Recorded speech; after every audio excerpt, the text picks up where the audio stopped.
Okay, I've got back from the club, done a bit of work today, just posting the video. Just be a quick one today. I didn't get much response from any suggestions for colouring, so if anybody wants to make a response to the previous video about colour choices of the airplane, always glad to hear people's views. The only person that responded was actually my partner, and she's not no interest at all really, so I think it was just out of manners she did that. So here's today's efforts, and a bit haphazard because I've been working all week in my proper job. I had to stand in for some holiday cover for a couple of weeks, so just a short video. Hope you enjoy it. So I've started giving the fuselage its coat of paint. I thought I'd go white, keep it nice and clean and able to see if there's any fretting on rivets and that sort of thing, because it will show up as grey powder. So hopefully that will be a decent colour, maybe not the most practical for cleanliness, but it's going to be covered in cloth. It's really just to protect the metal. I have actually started some of the controls. As you can see there, we've got the foot plates and the rudder pedals. I think I've done a video of making up the rudder pedals, so I'll put that on here. So that's all done there. I'm going to paint the front of the aircraft, but I've been working on it, so I didn't want to paint while I was working on it. And I have also started making things like, you can see it's on there. You see it's on the wing, but that is the control stick and the torque tube. So that's it's a bit long at the minute, it needs cutting to size. It's in the cockpit, but that's made that bit, and I'm just pottering really. Hopefully going to see Paul and pick up those missing wing ribs, and we'll get back on with the wings. So I'm just pottering around, making a few bits for the controls. I'm going to have to look and see how they're laid out, but I'm going to take those foot plates out and the rudder pedals and spray the front end of the aircraft before I do anything else now, I think. Right, so we're back again. Northcoates Nieuport 11 build. Been a bit distracted this last couple of days as I was waiting for the parts to come. I got to meet Paul the other day and picked up those missing 10 rib parts, so we'll get back onto those soon. But I've been a bit distracted by other things. I mentioned the tail wheel spring. I got that done. A company called East Coast Engineering in Grimsby very kindly did that for me. Got a cracking job for a donation to the coffee fund. Which I more than gladly did, so that looks like it'll work. It's got a bit of spring in it, not too much, not too little. Stainless steel, and as I showed you before, that'll be something I work on when I've got the bottom wings sorted. But that's pretty much ready to go. Just got to work out how to attach the tail wheel. It's not going to be complicated, hopefully. It's always easy to say these things, but that's that bit done, looking good. I've also been working on the control systems. While I had nothing to do with the ribs, I started to work on the control systems. So I'll spin this around, show you what I've done. It's coming on good, looking like it might be controllable aeroplane soon. So I'll show you this bit next. Cheers.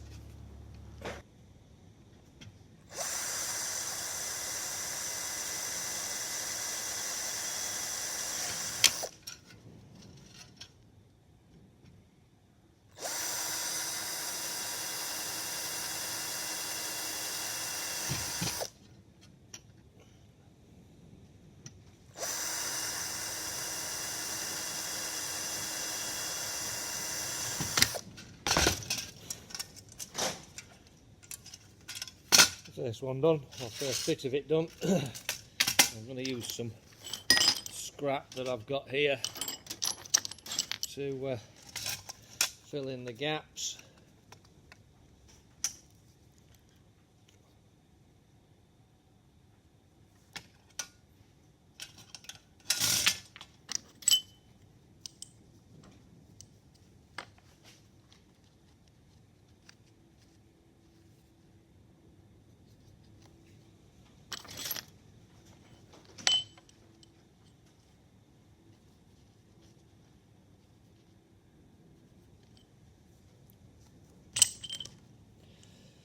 I'll get them cut, and we've got the 3 pieces, top, bottom and centre, and then the other piece will go on there to make a hopefully fairly strong sandwich for a rudder pedal.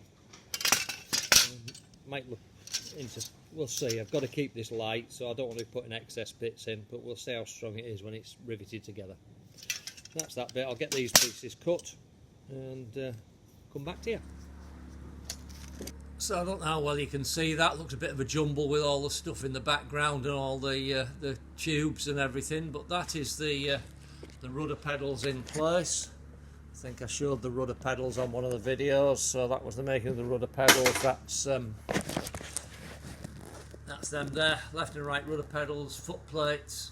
Obviously the gaps between will be filled with the covering cloth, and also I've been making the joystick, which you can see there, and that is the aileron bell crank. You can see that's the big long arm moving across, and then it's on this tube, the torque tube, which will obviously moves that aileron crank, and then fore and aft movement we've got the bell crank there as I pull the stick back.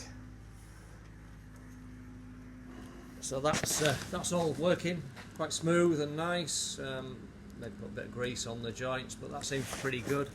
What I have done is I've changed the, you can see it there, changed the design in,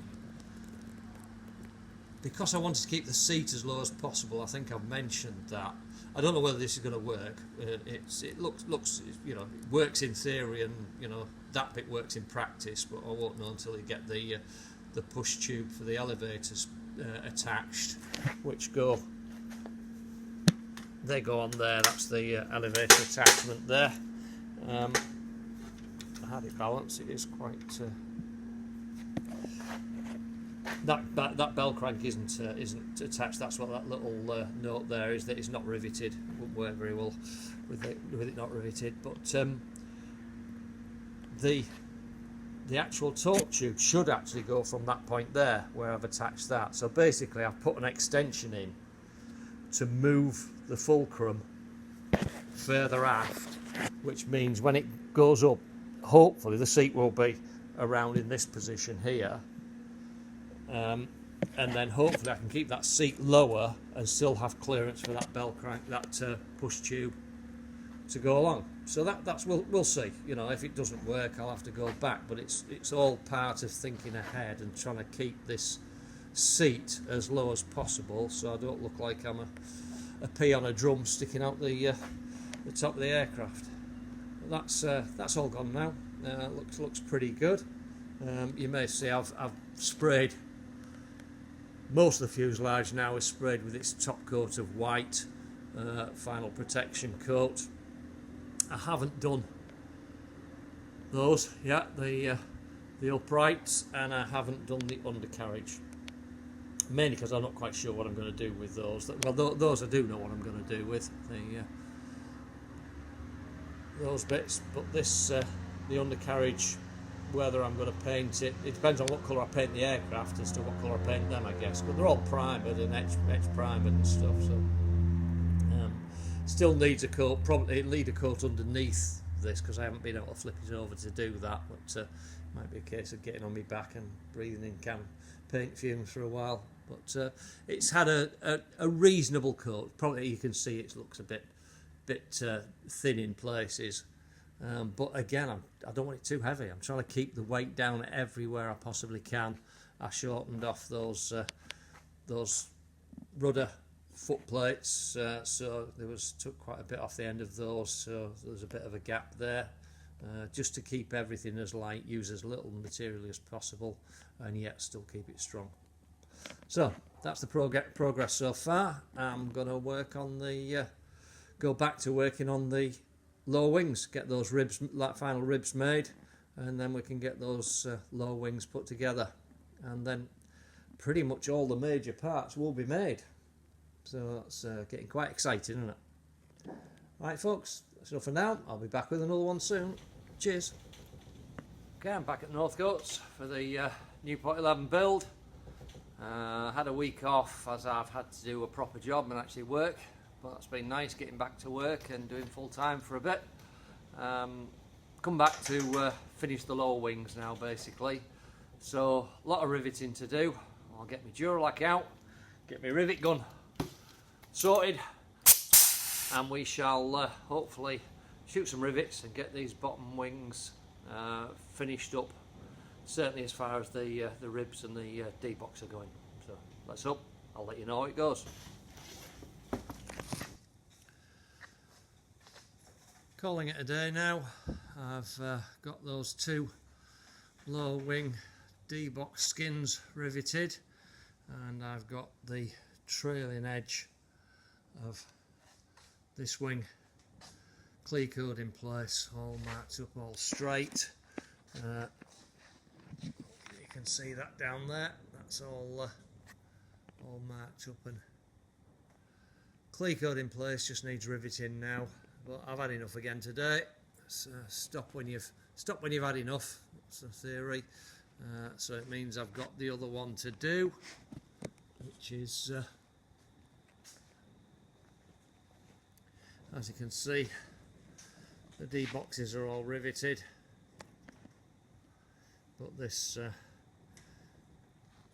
trailing edge is somewhere between the two wings there, and that has to go fitted onto these. They take quite a lot of fettling to get them all straight and level, and I've got to join it here, which I did with the other one. You can maybe see that there's a piece of tubing in there between the two pieces of pipe, between the two tubes. I've got a narrower tubing in the middle to join it, and I'll do the same here. Cut it off at the centre of those two ribs, just inside that blue line where they join there, and then tubing between the two, and then hopefully a straight edge all the way along. But it takes quite a lot of filing and faffing to get the tube straight. Those are my some of the gussets made that will go over the edge there, just bend them down the centre. So they're just they're the smaller ones are for the single ribs, which is these. Obviously there's just half a rib there, and the wider ones are for the double ribs because they've got to go on both sides. A couple more pieces there to make from, and that's it. But I'm back still at work for the next week, so I'm not going to get down again this week, I don't think. Maybe Sunday, we'll see. But yeah, that's it for today. I'm going home.